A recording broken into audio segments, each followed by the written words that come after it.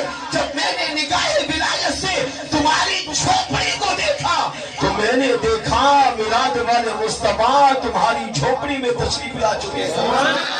بوڑھیا جب تک تو حضور کا ذکر کرتی رہی, اپنی بیٹی کے سامنے نبی کا میلاد پڑھتی رہی, میلاد والے آقا تیری محفل میں بیٹھے رہے, اپنا ذکر بے سنتے رہے, چھوڑتے بھی رہے, اور اللہ اپنے محبوب علیہ السلام کے اس ذکر پر اپنی رحمتیں بھی نازل فرماتا رہا. جب تک تو نبی کا ذکر کرتی رہی, نبی کا میلاد پڑھتی رہی, آقا کی شان بیان کرتی رہی, آقا تیری جھوپڑی میں بیٹھے رہے اور حضور سنتے بھی رہے, مسکراتے بھی رہی, جھومتے بھی رہے, اور آقا علیہ السلام میری آمد سے پہلے تشریف لے جا چکے. اب میں تو حضور کو دیکھ نہ سکا, ملاقات نہ کر سکا, مگر آیا اس لیے ہو کہ آقا تو تشریف لے گئے مگر اپنے نور کی برکات تیری جھوپڑی میں چھوڑ کر گئے ہیں. اس وجہ سے میں اس کو چھوڑ کر یہاں آیا تاکہ میں بھی حضور کی کچھ برکتوں کو حاصل کر سکوں.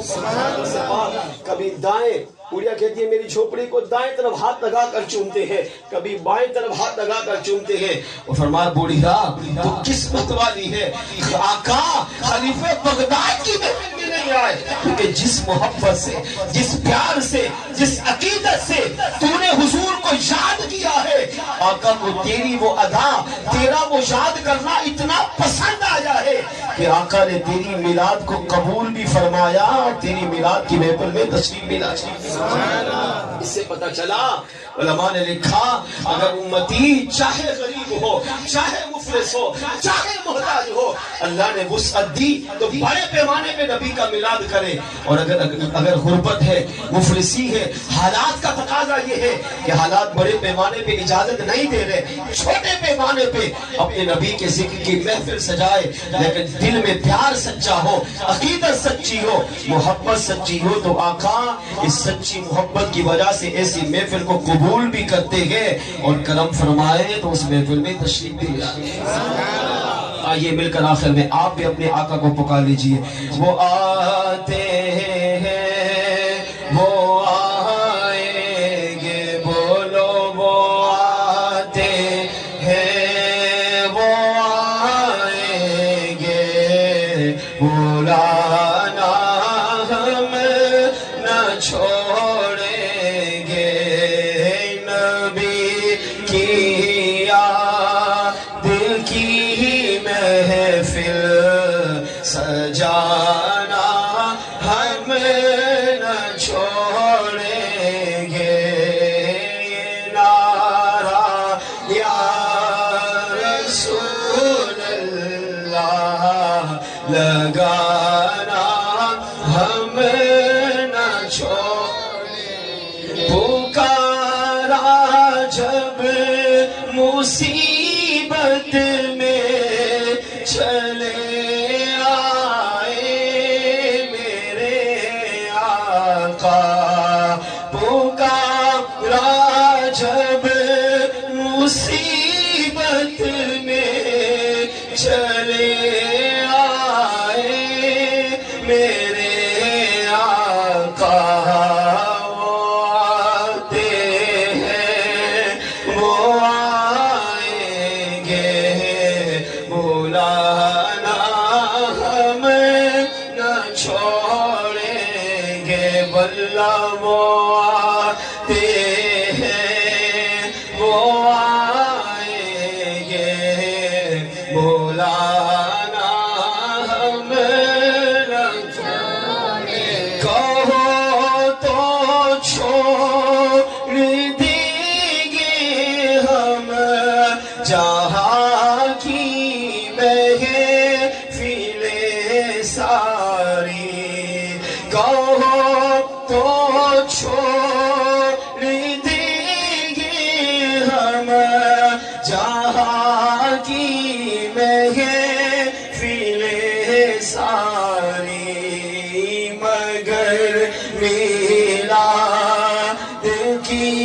محفل سجانا ہمیں نہ چھوڑیں گے مگر میلاد کی محفل سجانا ہمیں نہ چھوڑیں گے وہ آتے ہیں وہ